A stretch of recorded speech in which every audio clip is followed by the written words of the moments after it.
Israel Iran பிரச்சனை அப்படிங்கிறது ஒரு விதம் அப்படியே தள்ளி நிற்கும்போது ஏமனுடைய தாக்குதல் இன்னைக்கு இருந்தது அப்படிங்கிறத நம்ம பார்த்தோம். சர்ஃபஸ் டு சர்ஃபஸ் மிசைல் அப்படிங்கிறத இஸ்ரேலுக்கு எதிராக ஏவி விட்டாங்க ஏமன். இதுதான் ஹாட் டாப்பிக்காக ஓடிட்டு இருந்துச்சு. ஆனால் அதே ஏமன் இப்போ என்ன தெரியுமா சொல்லியிருக்காங்க, மேபி அடுத்த யுத்தத்தில் இல்லாட்டி அடுத்த கொஞ்சம் நாட்கள்லேயே நாங்கள் ஹைப்பர்சோனிக் மிசைலை இஸ்ரேலுக்கு எதிராக ஏவி விடுவோம் அப்படின்னு சொல்லியிருக்காங்க. ஸோ ஹைப்பர்சோனிக் மிசைலை ஏவி விட போகிறாங்களா? அவங்கக்கிட்ட இருக்கக்கூடிய ஹைப்பர்சோனிக் மிசைல் என்ன? இந்த ஒரு கேள்வி இருக்கலாம். 2 தினங்களுக்கு முன்னாடி இருந்தே ஒரு செய்தி பரவலாக வெளியிடப்பட்டு வருகிறது. இஸ்காந்தர் மிசைல் அப்படிங்கிறது ரஷ்யா சில நாடுகளுக்கு கொடுத்துருக்காங்க அப்படிங்கிறது தான். இஸ்காந்தர் மிசைல் மட்டும் கிடையாது, இன்னும் முக்கியமான சில மிசைல்ஸையும் ரஷ்யா சில நட்பு நாடுகள் அப்படின்னு சொல்லும்போது ஒருவேளை ஈரானுக்கு கொடுத்துருக்கலாம். அப்படி ஈரானுக்கு கொடுத்துருந்தாங்கன்னா ஹூத்திஸ் யாருடைய பேக்கப்ல இருந்து வேலை பார்த்துட்டு இருக்காங்க? ஈரானுடைய பேக்கப்ல இருந்து தானே. அப்போ ஈரான் அதை அவங்களுக்கு கொடுத்துருந்தாங்கன்னா, என்ன சார் கற்பனைக்கு ஒரு எல்லை இருக்குது, இதெல்லாம் ஓவர் கற்பனையா இல்லையா அப்படின்னு கேட்டால், உலக அரசியலில் ஓவர் கற்பனை அப்படிங்கிறதுலாம் எதுவுமே கிடையாது. எது வேணாலும் நடக்கலாம். இந்த ஒரு வார்த்தையை அவங்க சொல்லியிருக்காங்க, ஹைப்பர்சோனிக் மிசைல் அட்டாக் அப்படிங்கிறத நாங்கள் இஸ்ரேலுக்கு எதிராக செய்வோம்னு சொல்லியிருக்காங்க. பட் எந்த மிசைல் அப்படிங்கிறது சொல்லலை பார்த்தீங்களா? அதனால தான் இப்படி ஒரு சின்ன ட்விஸ்ட் இருக்கிறத உங்ககிட்ட நான் எடுத்து சொல்லியிருக்கேன். இதை விட முக்கியமான ஒரு விஷயம், ஈரான் இன்னைக்கு அறிவித்திருக்கக்கூடிய ஒரு அறிவிப்பு தான்.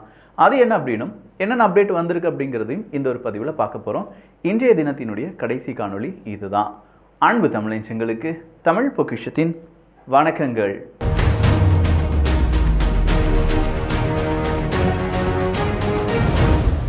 நூற்றி 20க்கும் அதிகமான ஹிஸ்புல்லாவினுடைய டார்கெட்டை நாங்கள் அழிச்சிட்டோம் அப்படின்னு சொல்லி இஸ்ரேல் சொன்னது தான் இப்போ பெரிய அளவில் பரபரப்பாக பேசப்பட்டு வருது.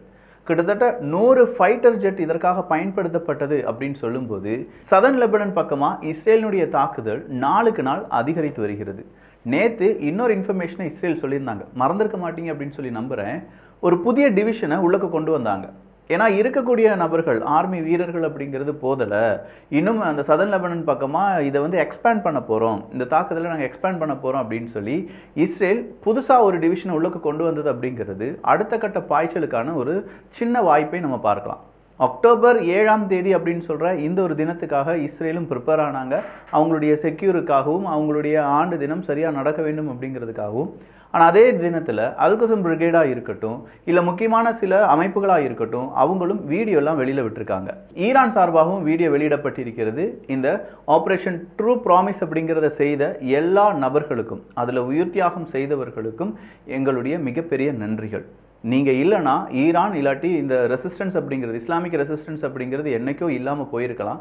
பட் கண்டிப்பாக இதே மாதிரியான எழுச்சியுடன் நாம் இந்த இஸ்லாமிக் ரெசிஸ்டன்ஸ் அப்படிங்கிறத கொண்டு வரணும், இன்னும் அதிகப்படுத்த வேண்டும் அப்படின்னு சொல்லி இங்கே பாராட்டுக்கள் ஈரான் பக்கம் இருந்து ஒரு வீடியோவாக இந்த ஹிஸ்புல்லா ஹமாஸ் அப்படிங்கிற அமைப்புக்கு எல்லாமே கொடுக்கப்பட்டு வருகிறது. ஆப்ரேஷன் ட்ரூ ப்ராமிஸ் அப்படிங்கிறது success, operation true promise version 2.0 அப்படிங்கிறதும் சக்ஸஸ். இதுதான் ஈரானுடைய நிலைப்பாடு. இதை எதிராக இஸ்ரேல் ஏதாவது சொல்கிறாங்க, இல்லாட்டி ஈரானுக்கு எதிராக இன்னொரு தாக்குதலை நடத்துகிறாங்க அப்படின்னா எங்களுடைய அடுத்த கட்ட பாய்ச்சல் இருக்கும் அப்படின்னு சொல்லி ஈரானும் சொல்லியிருக்காங்க.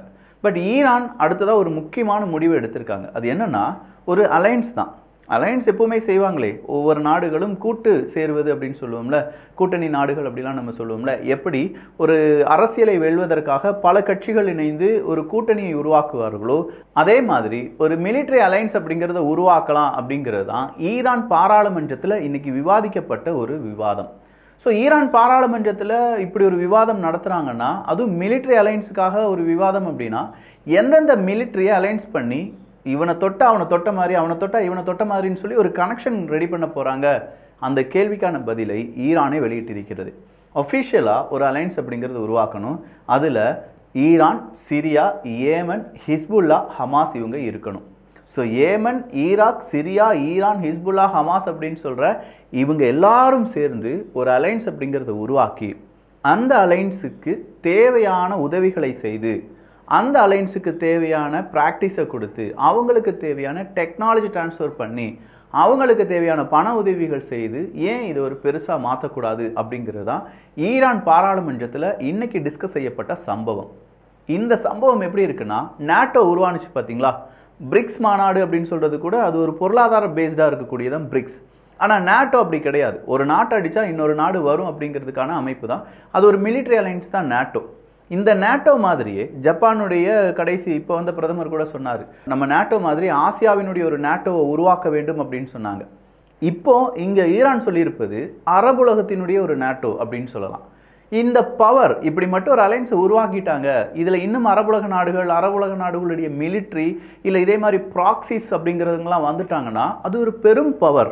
இந்த பவர் மட்டும் அரபுலக நாடுகளுக்கு கிடைச்சிருச்சுன்னு வச்சுக்கோங்களேன், அழிக்கவே முடியாது அவங்கள. ஏன்னா அவங்க கிட்ட பொருளாதாரத்துக்கு தேவையான ஆயில் இருக்கு, அவங்க கிட்ட ஜியோகிராஃபிக்கலி ரொம்ப ஸ்ட்ராங்கான பொசிஷன்ஸ் எல்லாமே இருக்கு.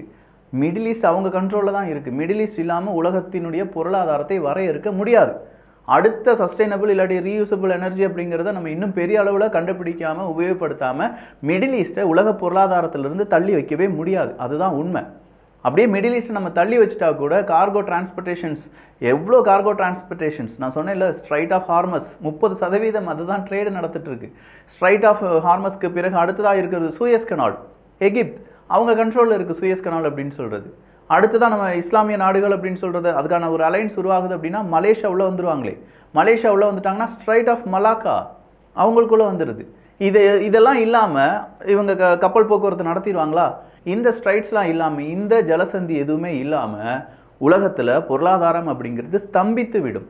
அப்படி ஸ்தம்பித்தது என்றால் என்ன நடக்கும்? இதை தான் இப்போ ஈரான் இவ்வளவு நாளாக கேட்டுட்டு இருக்காங்க. நம்ம எல்லாருக்கும் பொது எதிரி தான், ஆனால் என்ன, ஒவ்வொரு நாட்டையும் நம்முடைய எதிரி தாக்குவது டிஃப்ரெண்ட்டாக இருக்குது. அதனால் நமக்கு வெவ்வேறு எதிரிகள் மாதிரி இருக்காங்க, பட் நல்லா யோசிச்சா நமக்கு ஒரே எதிரி தான் அப்படின்னு சொல்லி ஈரானுடைய தலைவர் அயத்தல்லா அவர்கள் சொன்னது நம்ம ஞாபகத்துக்கு வரணும். ஸோ அயத்தல்லா அவர்களுடைய ஸ்பீச்சுக்கு பின்னாடி பாராளுமன்றத்துக்கான டிஸ்கஷன் அப்படிங்கிறது இருக்குது. அதுக்கு பின்னாடி இப்படி ஒரு அமைப்பு உருவாக போகிறது. அந்த அமைப்பு உருவானால் என்ன நடக்கும் அப்படிங்கிறதுக்கான ஒரு ஷார்ட் பிக்சர் உங்கள் முன்னாடி நான் கொடுத்துட்டேன். உலகத்தில் நடக்கக்கூடிய 70-80% கச்சா எண்ணெய் டிரான்ஸ்போர்ட்டேஷன் அப்படிங்கிறது நடக்காது, குட்ஸ் டிரான்ஸ்போர்ட்டேஷன் நடக்காது அப்படின்னு சொல்கிறது தான் இந்த ஒரு அலைன்ஸ். இந்த அலைன்ஸ் உருவானால் ஏற்படக்கூடிய பாதிப்புகளும் நன்மைகளும் அதுதான். எல்லாமே ஸ்தம்பிக்கிற மாதிரி ஆயிரும். இதை ஈரான் பெரிய அளவில் டெவலப் பண்ணுவாங்களா? இதுக்காக அரபுலக நாடுகள் ஒன்றிணைவார்களா அப்படிங்கிறது அஸ் யூஷுவல் நமக்கு தெரிஞ்ச ஆன்சர் தான். அரபுலக நாடுகள் ஒன்றிணைவதற்கான வாய்ப்புகள் இல்லை. இந்த சியா சன்னி பிரச்சனை இருக்கிற வரைக்கும் அரபுலக நாடுகள்லேயே நாங்கள் தனி அரபு நாடு, நீங்கள் இஸ்லாமிய நாடு, நாங்கள் மட்டும்தான் அரபு கல்ச்சரை ஃபாலோ பண்ணுறோம், நீங்கள் சாதாரண நாடாக இருக்கீங்க ஆனாலும் இஸ்லாமியர்களாக இருக்கீங்க அப்படின்னு சொல்கிறதுல ஏகப்பட்ட பிரிவினைகள் இருக்குது. அந்த பிரிவினைகளெல்லாம் கலைந்து அது ஒன்றானால் மட்டும்தான் இப்படி ஒரு ஆக்சிஸ், இப்படி ஒரு கூட்டணி அப்படிங்கிறது உருவாகிறதுக்கான வாய்ப்புகள் இருக்குது. பட் இப்போ ஈரான் சொல்லியிருக்க மாதிரி இந்த 5-6 நாடுகளை ஒன்றிணைத்து இல்லாட்டி 5-6 அமைப்புகளை ஒன்றிணைத்து அவங்களால என்ன செய்ய முடியும்? ஒரு மிலிட்டரி அலைன்ஸ் அப்படிங்கிறது உருவாக்கலாம். ஏன்னா மெஜாரிட்டி ஆஃப் மிலிட்ரி அலைன்ஸில் இருக்கக்கூடிய இந்த அமைப்புகளுக்கு ஃபண்டு யார் அப்படிங்கிறது கொடுக்குறாங்கன்னா ஈரான் தான் கொடுக்குறாங்க. ஸோ இதுதான் இப்போ ஈரானுடைய பெரிய பவர். இந்த பர்ஷியன் அப்படிங்கிற இந்த ஒரு நாடு, அந்த ஒரு ஒட்டோமன் பேரரசுக்கு எதிராக இல்லாட்டி பர்ஷியன் கல்ஃப் அப்படின்னு சொல்லக்கூடிய ஒரு மிகப்பெரிய வரலாறு நிறைந்த ஈரானுடைய இந்த திட்டம் செயல்முறைப்படுத்தப்படுமா அப்படிங்கிறது ஒரு கேள்வி. இஸ்ரேல் அடுத்ததாக கடைசியாக ஒரு அறிவிப்பை கொடுத்துருக்காங்க. குவானி அவர்கள், இந்த குவானி அவர்கள் யார் அப்படின்னு பார்த்தீங்கன்னா சுலைமானி அவர்களுக்கு பதிலாக ஐஆர்ஜிசியினுடைய கமாண்டர் ஆஃபீஸராக தலைவராக வந்தவர். அப்போ இந்த இஸ்மாயில் குவானி அவர்கள் எங்களுடைய டார்கெட் லிஸ்ட்லேயே இல்லை அப்படின்னு சொல்லியிருக்காங்க இஸ்ரேல். ஏன்னா இஸ்மாயில் குவானி அவர்கள் உயிருடன் இல்லை அப்படின்னு சொல்கிற செய்தி, இவ்வளோ நாள் காண்டாக்டே பண்ண முடியல அப்படின்னு சொல்லிட்டு இருக்காங்க. நேற்று ஒரு சின்ன செய்தி வெளியானது, இல்லை இஸ்மாயில் குவானி அவர்கள் நலமுடன் இருக்கிறார் அப்படின்னு சொன்னது மட்டோடி அந்த செய்தி அப்படியே முடிஞ்சிருச்சு. அவர் எங்கே இருக்கார், அடுத்தா வருவாரா இல்லையா எதுவுமே இல்லை. பட் இப்படி ஒரு செய்தி மட்டும் வந்துட்டு போயிடுச்சு. அப்போ ஓகே, அவர் உயிருடன் இருக்கிறாரா இல்லையா அப்படிங்கிறது இப்போதும் ஒரு பெரும் மர்மமாக இருக்கும்போது இப்போ இஸ்ரேல் வெளிப்படையாக ஒரு விஷயத்த சொல்லியிருக்காங்க. நாங்கள் ஒரு நபரை குறிவைத்தோம், அவர் வேற யாரும் இல்லை, ஹிஸ்புல்லாவினுடைய தலைவராக நஸ்ருல்லா அவர்களுக்கு பிறகு அந்த தலைவர். அந்த தலைவரை சந்திப்பதற்காக இஸ்மாயில் குயானி அவர்கள் அங்கே போயிருந்தாரா அப்படிங்கிறது எங்களுக்கு தெரியாது, அந்த தகவல் எங்ககிட்ட கிடைக்கல. ஆனால் அதுக்கு முன்னாடியே நாங்கள் தாக்குதல் நடத்திட்டோம். ஒருவேளை இஸ்மாயில் குயானி அவர்கள் அங்கே போயிருந்தார்னா அவர் உயிருடன் இருப்பதற்கான வாய்ப்புகள் இல்லை அப்படின்னு சொல்கிறாங்க. அப்போது குயானி அவர்களுடைய மர்மம் இன்னும் நீடிக்கிறது அப்படிங்கிறத நம்மளால் தெளிவாக பார்க்க முடியுது. அடுத்ததாக ஈரானுடைய இன்னொரு அறிவிப்பு. பல உலக நாடுகள் இஸ்ரேலுக்கு உதவ மாட்டோம் அப்படின்னு சொல்லிட்டு இருக்காங்க, அது எங்களால் பார்க்க முடியுதுன்னு சொல்லியிருக்காங்க. ஸோ இதில் ஃப்ரான்ஸ் வந்துட்டாங்க. ஏன்னா ஃப்ரான்ஸ் தான் சொன்னாங்க இஸ்ரேலுக்கு நம்ம ஆயுத உதவிகள் கொடுக்கக்கூடாது அப்படின்னு சொல்லி. இதே நேரத்தில் நாங்கள் இன்னொரு விஷயத்தையும் சொல்லிக்கிறோம். ஈரான் சொல்கிறாங்க இஸ்ரேலுக்கு பல நாடுகள் உதவ மாட்டாங்க அப்படின்னு சொல்லி தகவல் வெளியாகுது. ஆனால் உதவக்கூடிய நாடுகளுக்கு ஒரு எச்சரிக்கை கொடுத்துட்றோம். சப்போஸ் நீங்கள் எங்களுக்கு எதிராக ஏதாவது தாக்குதல் செஞ்சீங்க, இல்லை எங்கள் நாட்டுக்கு எதிராக நடக்கக்கூடிய தாக்குதலுக்கு நீங்கள் தான் காரணமாக இருக்கீங்க அப்படிங்கிற அந்த சின்ன செய்தி எங்களுக்கு கிடைச்சாலும் எங்களுடைய ரியாக்ஷன் ரொம்ப பெருசாக இருக்கும், கொஞ்சம் பார்த்து இருந்துக்கோங்கப்பா அப்படிங்கிறது தான். இது ஒரு எச்சரிக்கை அப்படிங்கிற லெவலில் ஈரான் பதிவு செஞ்சுருக்காங்க. அடுத்ததாக அல் ரெட்வான் அப்படிங்கிறது தான். கொஞ்சம் முன்னாடி ஒரு செய்தியை சொன்னேன். 120 ஹிஸ்புல்லாவினுடைய டார்கெட், 100 ஃபைட்டர் ஜெட் அப்படின்னு சொன்னேன்ல. இது எல்லாம் ஹிஸ்புல்லாவினுடைய முக்கியமான ஒரு அமைப்பு இருக்குது. அவங்களுடைய கிளை அமைப்புகள் நிறைய இருக்கும். அதுதான் அதில் ஒன்று தான் அல் ரெட்வன் அப்படின்னு சொல்லுவாங்க. இது அல் ரெட்வன் அப்படிங்கிற அந்த ஒரு குரூப் இருக்குது பார்த்தீங்களா, அது ஹிஸ்புல்லாவினுடைய எலைட் யூனிட் அப்படின்னு சொல்லலாம். அந்த எலைட் யூனிட்டுக்கு எதிராகத்தான் தாக்குதலை நடத்தினாங்க இஸ்ரேல்.